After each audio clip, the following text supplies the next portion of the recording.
Baik Bapak Ibu yang saya kasihi di dalam nama Tuhan Yesus Kristus. Malam hari ini seperti yang saya katakan di awal bahwa kita akan merenungkan sebuah tema, yaitu berdamai dengan masalah. Mungkin tema ini agak jarang kita dengar ya. Saya juga dapatkan tema ini beberapa 1 bulan terakhir ini. Tiba-tiba Roh Kudus itu memberikan konfirmasi. Dan suatu ketika akan saya bawakan tema ini. Dan malam hari ini yang pertama sekali di program ini, di acara Managing Ministry, saya akan membawa tema ini, yaitu berdamai dengan masalah. Bapak Ibu yang saya kasihi dalam nama Tuhan Yesus Kristus, kalau kita mau jujur, selama kita hidup, mulai dari kita lahir, maka hidup kita itu dipenuhi dengan masalah. Di situ kita lahir, maka di situ lahir, keluar dari rahim ibu kita, maka semua gak ada yang tertawa, menangis. Artinya apa saudara? Dia lahir ke dunia ini, dan saya percaya dunia adalah tempat untuk dia mengalami pergumulan dan persoalan. Tidak terkecuali saudara, Bapak Ibu yang saya kasihi, kita hamba-hamba Tuhan, kita anak-anak Tuhan, kita yang sudah setia beribadah kepada Tuhan. Tidak ada jaminan bagi kita bahwa saat kita mengikut Tuhan, maka masalah itu tidak akan ada lagi dalam kehidupan kita. Ada banyak anak-anak Tuhan, bahkan hamba-hamba Tuhan, itu banyak yang dikuasai oleh masalah, ya, kalah dengan masalah, dan selalu jatuh bangun dalam masalah. Padahal kita mengerti, kalau kita belajar dari pemazmur, hamba-hamba Tuhan di kitab Mazmur kita belajar saudara. Dari Daud kita bisa belajar. Di Mazmur 23 saya akan bacakan untuk kita. Mazmur 23 ayat 1 sampai ayat 6. Alkitab berkata demikian, Tuhan gembalaku yang baik. Ini pengalaman Daud. Mazmur Daud. Tuhan adalah gembalaku, takkan kekurangan aku. Ia membaringkan aku di padang yang berumput hijau. Ia membimbing aku ke air yang tenang. Ia menyegarkan jiwaku. Ia menuntun aku di jalan yang benar oleh karena namanya. Sekalipun aku berjalan dalam lembah kekelaman, aku tidak takut bahaya, sebab Engkau besertaku, gadamu dan tongkatmu, itulah yang menghibur aku. Engkau menyediakan hidangan bagiku di hadapan lawanku. Engkau mengurapi kepalaku dengan minyak, pialaku penuh melimpah. Kebajikan dan kemurahan belaka akan mengikuti aku seumur hidupku, dan aku akan diam dalam rumah Tuhan sepanjang masa. Siapa yang tidak kenal dengan Daud saudara? Dari mulai dia remaja saudaraku, ada banyak pergumulan persoalan yang dialami oleh Daud. Bahkan sampai di Mazmur 27 ayat 10 kalau kita lihat di sana, sekalipun ayahku dan ibuku melupakan aku, tapi aku percaya sekali-sekali Tuhan tidak pernah melupakan aku. Artinya lihat, ayah dan ibunya aja pun melupakan dia. Jadi ada banyak masalah-masalah yang dialami oleh Daud. Bagaimana Daud mengalami peperangan dalam kehidupannya. Hari ini kita belajar, Daud juga mengalami yang namanya lembah kekelaman saudara. Ada pergumulan, ada persoalan, tapi kita belajar bagaimana Daud mengalami kemenangan saudara. Bagaimana Daud selalu eksis. Ini perlu kita belajar. Hari-hari ini saudaraku, iblis itu selalu membawa kita untuk kita terlalu larut dalam masalah kita saudara. Sehingga ada di antara kita yang kadang-kadang terus menerus ya dikuasai oleh masalah hari demi hari, minggu lepas minggu, bahkan tahun demi tahun. Tapi hari ini kita belajar saudara, kita nggak perlu terlalu apa saya bilangnya, terlalu mungkin terkejut ya. Saya akan bacakan satu ayat untuk kita, sehingga kita anak-anak Tuhan yang namanya masalah pergumulan itu harus kita betul-betul memiliki sikap yang benar. Mazmur 34 ayat 20 ini lebih jelas dikatakan seperti ini. Mazmur 34 ayat 20. Lihat, saya bacakan untuk kita. Kemalangan orang benar banyak, tetapi Tuhan melepaskan dia daripada semuanya itu. Lihat, jadi ada banyak kemalangan, ada banyak masalah dan pergumulan. Tapi kita bersyukur saudara, malam hari ini kita belajar. Selama kita mengiring Tuhan, selama kita mengikut Tuhan, masalah itu tetap ada pada kita. Saya berdoa dan saya mendorong kita hari ini, jangan mau kita kalah dengan masalah. Itu sebabnya malam hari ini kita merenungkan berdamai dengan masalah. Artinya kita hidup berdampingan dengan masalah setiap hari. Makanya Tuhan itu berjanji ada kemenangan yang Tuhan berikan bagi setiap kita. Lihat kembali ke Mazmur 23. Lihat di sini bagaimana pemazmur, bagaimana Daud mengalami lembah kekelaman. Tapi sekalipun dia mengalami lembah kekelaman, dia berkata di sini, aku tidak takut bahaya sebab engkau besertaku. Lihat, hampir setiap hari saudara, dia mengalami yang namanya masalah demi masalah. Tapi Daud itu tidak terlalu memikirkan permasalahan dan pergumulannya. Dia berjalan bersama-sama. Bagi Daud tidak menjadi masalah yang namanya lembah kekelaman. Dia mengerti asal dia bersama dengan Tuhan, maka Daud akan mengalami kemenangan. Malam hari ini Bapak Ibu saya kasih dalam nama Yesus, saya percaya setiap kita punya pergumulan dan persoalan. Persoalan dalam keluarga, persoalan dalam keuangan kita, persoalan dalam pekerjaan, pelayanan dan usaha kita. Malam hari ini kita belajar, kita nggak perlu terlalu khawatir dengan masalah, kita nggak perlu terlalu fokus dengan masalah kita. Tapi hari ini mari kita terus datang, terus percaya kepada Tuhan, mengiring Tuhan. Alkitab berkata, saudara lihat di ayat 1, ini menjadi kunci yang perlu kita renungkan. Jadikan Tuhan itu menjadi gembala kita. Daud itu menjadikan Tuhan menjadi gembalanya. Saya percaya seorang gembala, dia bertanggung jawab atas kehidupan domba-dombanya, saudara.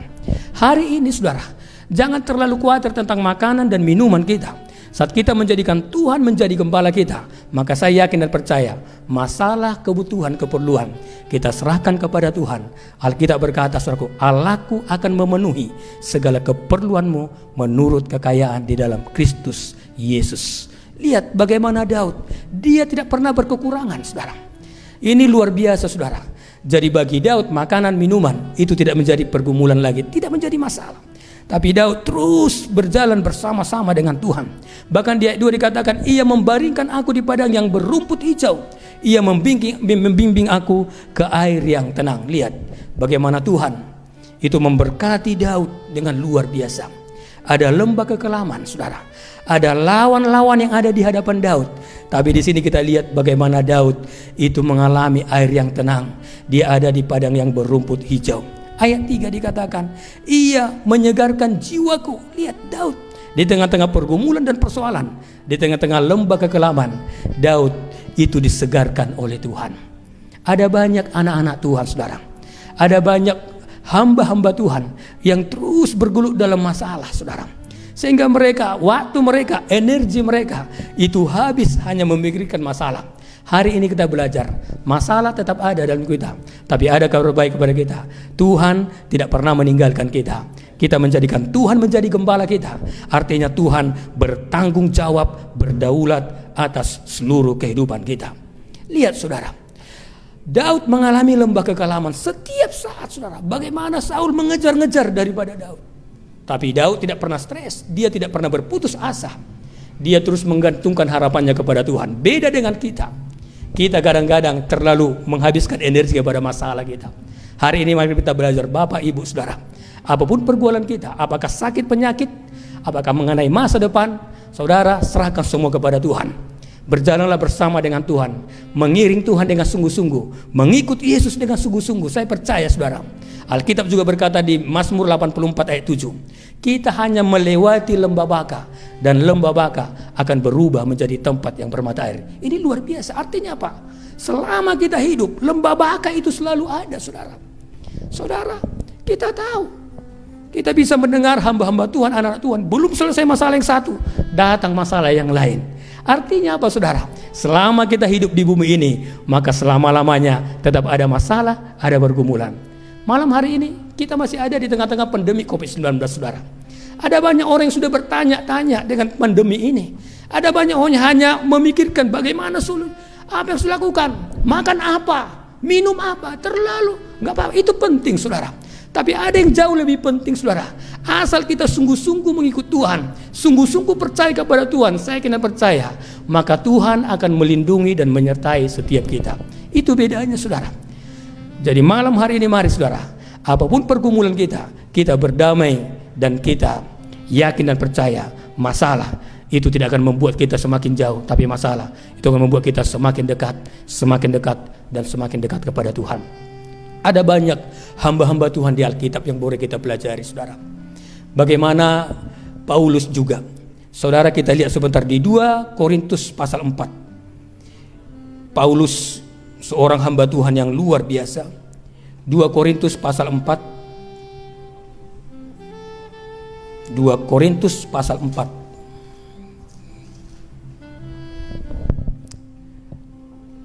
Ayat 8. Saya akan bacakan pelan-pelan untuk kita. Bagaimana cara Daud dealing dengan masalah. 2 Korintus 4 ayat 8. Lihat. Dalam segala hal kami ditindas, kata Paulus, namun tidak terjepit. Lihat, dia mengalami tindasan, ada masalah di sana. Tapi lihat, dia tidak terjepit. Kami habis akal, namun tidak putus asa. Ini kan luar biasa, saudara. Ya, kita kadang-kadang saat kita dianiaya, hamba Tuhan zaman sekarang, zaman now, jemaat, anak-anak Tuhan, langsung kita loyo dan kita lemah. Tapi lihat di sini bagaimana Paulus. Bagaimana Paulus, sekalipun dia ditindas, tapi Alkitab berkata dia tidak terjepit, saudara. Artinya apa? Dia tidak terlalu tidak terlalu fokus kepada masalahnya. Saya percaya Paulus itu seorang hamba Tuhan, anak Tuhan yang sungguh-sungguh menaruh percayanya sepenuhnya hanya kepada Tuhan. Lihat ayat 9, kami dianiaya. Lihat, ada aniaya. Paulus mengalami aniaya, namun tidak ditinggalkan sendirian. Lihat, saya percaya cara Tuhan itu luar biasa untuk menolong dan menyertai kita. Kami dihempaskan, namun tidak binasa. Lihat, jadi masalah tidak pernah membuat mereka binasa. Tapi lihat di sini bagaimana mereka berjalan bersama-sama pergumulan dan persoalan itu, dan Tuhan memberikan kemenangan kepada hamba-hambanya. Malam hari ini, saudara, saya yakin dan percaya saat kita mengiring Tuhan, saat kita mengikut Tuhan, sudah pastilah ada banyak pergumulan, ada banyak persoalan. Tapi saya percaya, saudara, sama seperti di Mazmur 34 ayat 20 tadi, dikatakan kemalangan orang benar banyak, tapi yakin dan percaya Tuhan akan melepaskan setiap kita. Ada 3 kunci bagaimana caranya supaya kita bisa berdamai dengan masalah. Artinya kita nggak mau lagi kalah dengan masalah. Kita nggak mau lagi menghabiskan energi kita hanya membahas-bahas masalah kita. Tapi kita terus fokus kepada Tuhan. Kita berjalan bersama-sama. Masalah ada, tapi kita terus berjalan bersama-sama. Saya percaya kita hanya melewati itu semua. Dan Alkitab berkata, lembah Baka akan berubah menjadi tempat yang bermata air. Kita akan merenungkan firman Tuhan dari 1 Tesalonika 5 ayat 16 sampai 18. 1 Tesalonika 5, 3 kunci ini yang perlu kita renungkan sehingga kita bisa berdamai dengan masalah. Dan saya berdoa masalah itu tidak jadi masalah bagi hidup kita, tapi masalah itu akan membawa kita semakin dekat kepada Tuhan. 1 Tesalonika 5, saya akan bacakan ayatnya yang ke 16, 17 dan 18. Demikian firman Tuhan. Ayat 16, bersukacitalah senantiasa. 17, tetaplah berdoa. Ayat 18, mengucap syukurlah dalam segala hal, sebab itulah yang dikehendaki Allah di dalam Kristus Yesus bagi kamu. Yang pertama, saudara, saya berharap dan saya mendorong kita semua, teman-teman yang setia mengikuti program ini, apapun yang terjadi, sekalipun kita punya pergumulan dan persoalan, jangan terlalu hiraukan itu, tapi tetaplah kita bersuka cita. Kita harus tetap menyala-nyala. Alkitab berkata, Amsal 18 ayat 14, Alkitab berkata, orang yang bersemangat dapat menanggung penderitaannya. Jadi jaga terus semangat itu ada dalam diri kita. Terus menyala-nyala, bergairah, saudara. Saya percaya orang yang bersemangat itu beda, saudara. Orang yang bersemangat, Alkitab berkata, bergembiralah karena Tuhan. Maka Tuhan akan memberikan apa yang menjadi keinginan kita. Jadi kunci pertama, bagaimana kita supaya kita berdamai dengan masalah. Jangan terlalu fokus dengan masalah, tapi bagian kita mari teruslah bersuka cita. Itu sebabnya di Filipi 4:4 Paulus berkata kepada jemaat di Filipi, bersukacitalah senantiasa. Sekali aku katakan, bersukacitalah. Artinya apa? Dalam segala keadaan, dalam segala kondisi apapun, biarlah sukacita kita tetap ada. Karena sukacita yang kita miliki bukan sukacita dari dunia ini, tapi sukacita kita anak-anak Tuhan itu diberikan Tuhan oleh Roh-Nya yang kudus, Roh Kudus yang ada dalam diri kita. Saya percaya orang yang bersukacita tidak menjadi masalah bagi dia masalah penyakit, saudara. Alkitab memberikan jaminan kepada kita. Di Amsal 17 ayat Amsal 17 ya. Alkitab berkata seperti ini, hati yang gembira adalah obat yang manjur, saudara. selama kita bersuka cita, selama kita bersemangat, percayalah, sakit penyakit itu dijauhkan dari segala kehidupan kita. Itu sebabnya jangan takut ya, jangan khawatir. Ayat 17 dikatakan saudara, yang kedua, bagaimana kita bisa berdamai dengan masalah? Alkitab berkata ayat 17, tetaplah berdoa. Lihat saudara, tetaplah berdoa artinya berdoa, jangan berhenti. Saya percaya orang yang selalu berdoa akan ada kekuatan saudara. Ya, saya yakin dan percaya orang yang berdoa terus connect dengan Tuhan, ya ada kekuatan. Ada pujian berkata, ketika ku berdoa, mujizat itu nyata. Bukan gak ada masalah, ada masalah. Ada pergumulan, ada persoalan. Tapi saat kita berdoa, lihat bagaimana Tuhan menolong kita, saudara. Itu sebabnya saudaraku, ya, sekalipun kita berjalan dalam lembah kekelaman, saudaraku, kita gak perlu takut bahaya. Ada penghiburan, ada kekuatan yang Tuhan berikan kepada kita. Kunci kedua, tetaplah berdoa saudara. Jangan pernah berhenti berdoa, karena doa adalah kekuatan kita orang-orang percaya.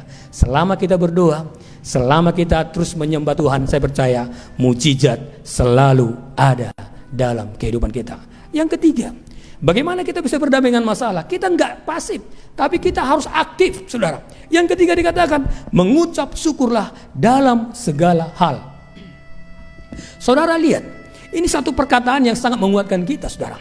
Jadi mengucap syukur dalam segala hal, bukan hanya dalam keadaan baik, bukan hanya dalam keadaan mungkin lurus-lurus atau mulus-mulus, saudara. Tapi di sini lihat, dalam keadaan tidak baik, di tengah-tengah pergumulan persoalan sekalipun, di tengah-tengah sakit penyakit sekalipun, di tengah-tengah kekurangan sekalipun, biarlah malam hari ini Alkitab memberitakan kepada kita, mengajar kita untuk kita senantiasa mengucap syukur dalam segala hal. Saya percaya ada kuasa dalam ucapan syukur, saudara.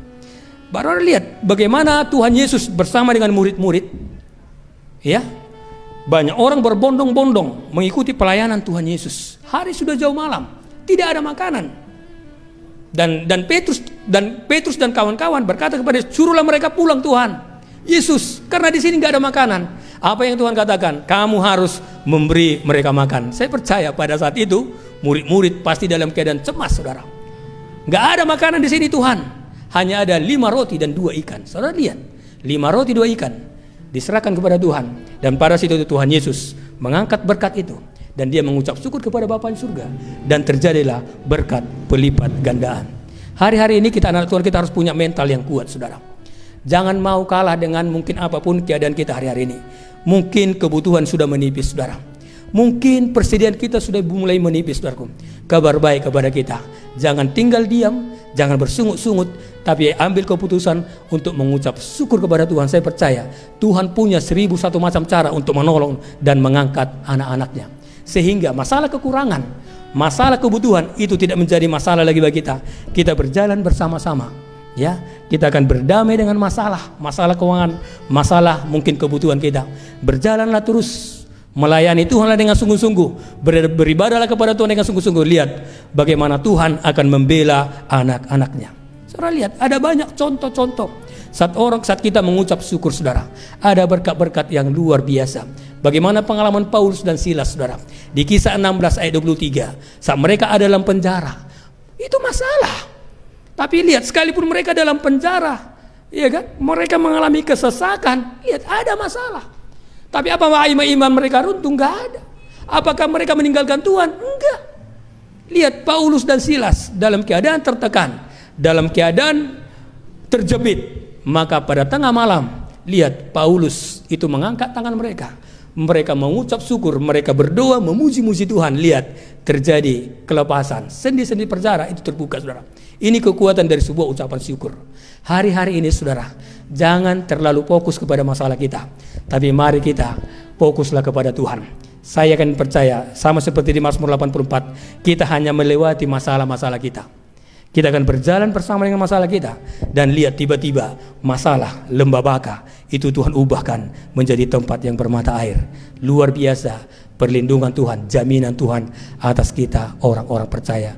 Kiranya firman Tuhan ini memberkati setiap kita. Tetaplah percaya, tetaplah berdoa, dan tetaplah bersukacita dalam keadaan apapun. Puji Tuhan, saya berharap ikuti terus acara ini. Saya percaya acara ini akan memberkati setiap kita, dan bagikan kepada teman-teman kita yang lain. Saya akan percaya kita akan diberkati, dan berkat Tuhan tidak akan pernah putus dalam kehidupan kita. Kiranya Tuhan memberkati kita berlimpah-limpah. Salam, sampai berjumpa di hari-hari dan minggu yang akan datang. Tuhan Yesus memberkati kita semua.